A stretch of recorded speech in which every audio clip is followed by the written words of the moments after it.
Have you ever imagined that the terrifying roar echoing from the forest at night could one day become a luxurious flavor on a dinner table? Once the nightmare of farmers, wild boars are now raised as a living treasure, carrying with them the sweetness and raw wilderness of the deep forest. But behind that glittering image lies a haunting question. Are we truly learning to live in harmony with nature, or simply locking it inside a more sophisticated cage?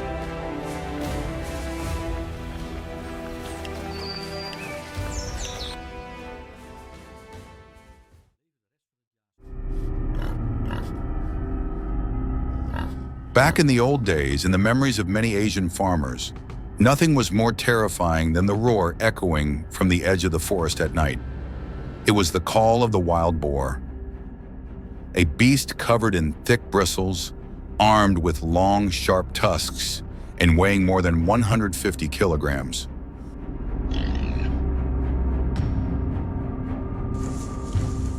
Once it charged, its speed could reach up to 40 kilometers per hour. It would tear through cornfields, destroy sweet potato gardens, and if it encountered a person, it was ready to attack without a moment's hesitation.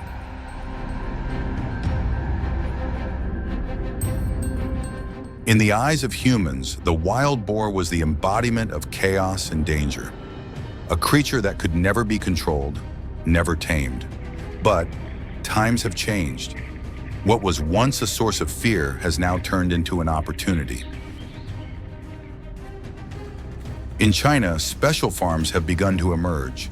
Not the kind where industrial chickens are crammed together, nor rows of cold concrete pens, but semi-wild spaces with trees, soil, mud, and shade, designed to mimic the forest environment.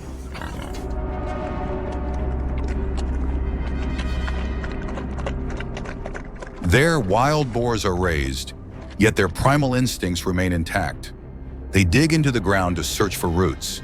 They fight, gather, and strengthen their muscles through every natural movement.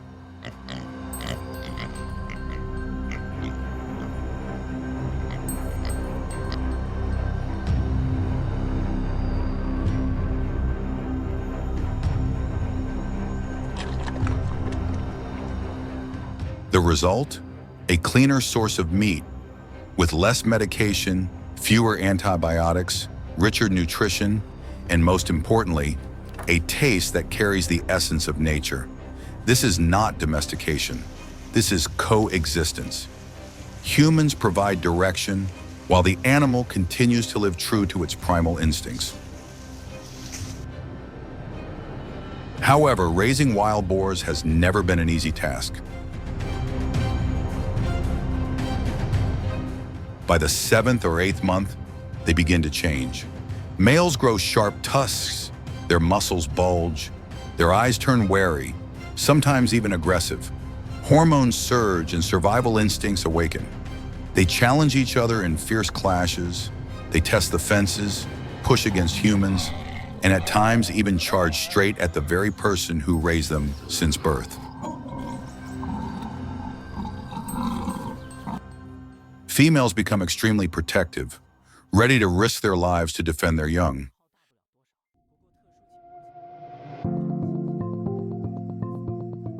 At this stage, a farmer's role is no longer just that of a caretaker. They become a manager of wild animals.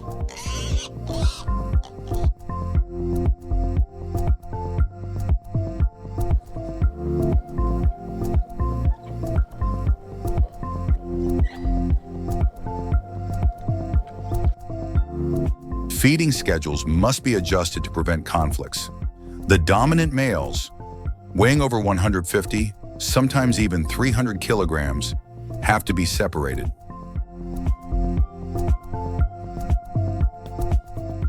Health checkups turn into dangerous missions, requiring long poles, tranquilizers, and specialized mobile pens. Even transportation demands skill. You can't just lead a wild boar onto a truck. You have to lure it, trick it, make it believe it's walking into a safe place.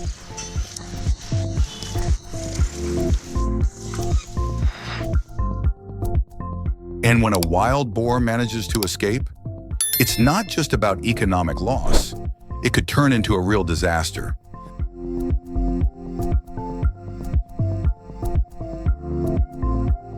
That's why these farms are like fortresses.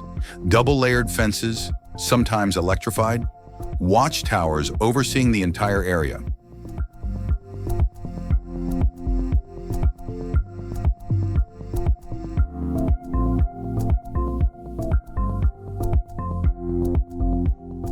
Drones and AI sensors tracking behavior 24/7.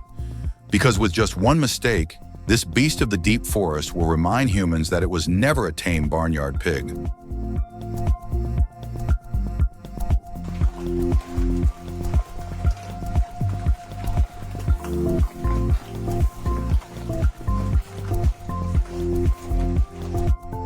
So, why do people choose such a risky path? The answer lies in one word: value. Wild boar meat isn't like regular pork, high in protein, low in fat, low in cholesterol, ideal for athletes, dieters, and the health conscious. Rich in iron, zinc, and B vitamins, boosting energy and immunity. And above all, a unique flavor. Bold, slightly sweet, with an earthy woodland essence. A taste that simply can't be replicated in industrial farms.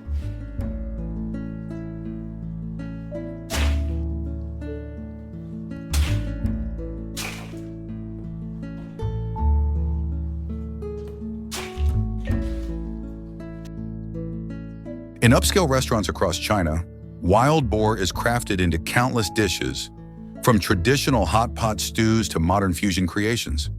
In rural markets, it's tied to strength, vitality, and even spiritual meaning.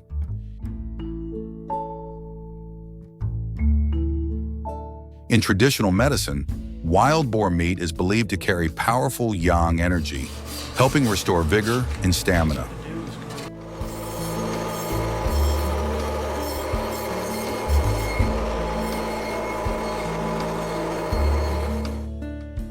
Today, you can order wild boar with just a single click. Frozen cuts arrive with a QR code for traceability. Even a video showing how the animal was raised. From once being a creature of the wild boar has now become a luxury brand.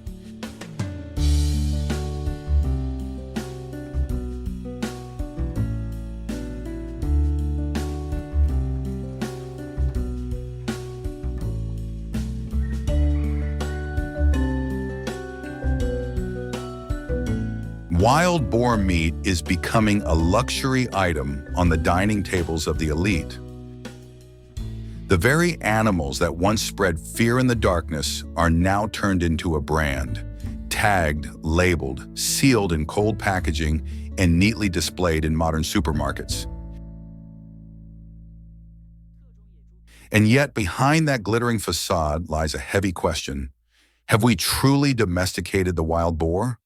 Or are we merely trying to cage its instincts, turning raw wilderness into a commodity to satisfy our desires?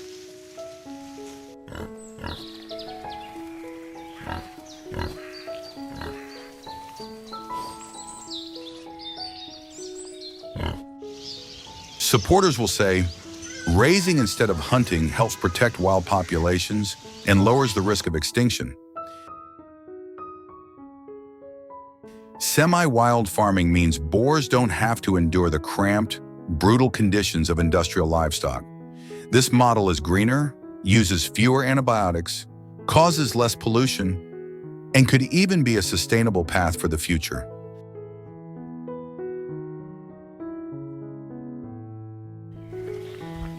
At first glance, it sounds like a beautiful story. But how many farms truly have the patience and responsibility to create a genuine, semi-wild environment for them? Or will it all fall back into the same old cycle, where profit outweighs every promise?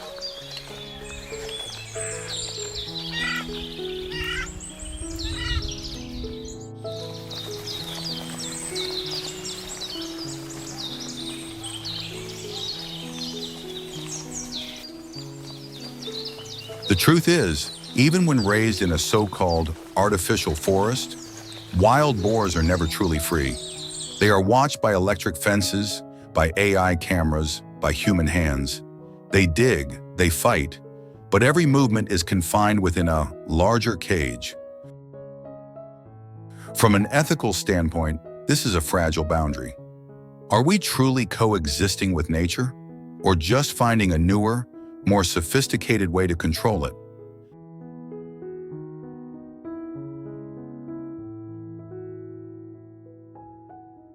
The line between respect and oppression can sometimes be as thin as a thread.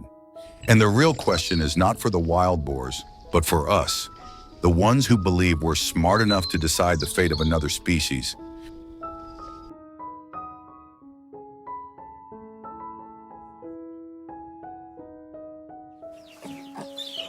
In the past, on the forest's edge, the roar of a wild boar was a nightmare.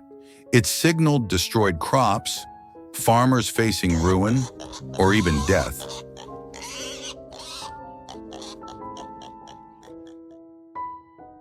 Today, at a lavish banquet table, under glittering lights and the clinking of crystal glasses, wild boar meat is celebrated as a delicacy, a source of pride, a symbol of wealth and power. A creature that once embodied chaos has become proof of human ingenuity and ambition.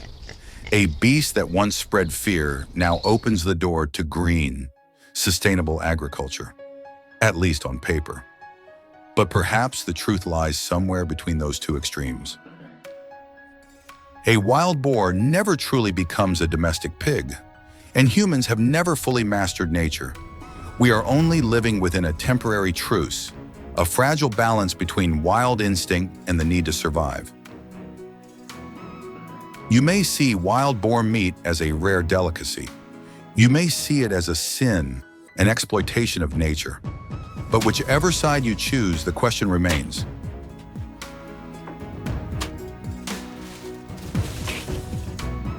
Are we moving closer to a sustainable agriculture? Or are we just repeating the same old cycle, taming, exploiting, then destroying? And you, the one watching this video, how will you answer? Would you dare to taste the meat that carries both sweetness and the scent of the deep forest? Would you dare to believe this model could be the future of humanity? Or is it just a fleeting experiment destined to collapse?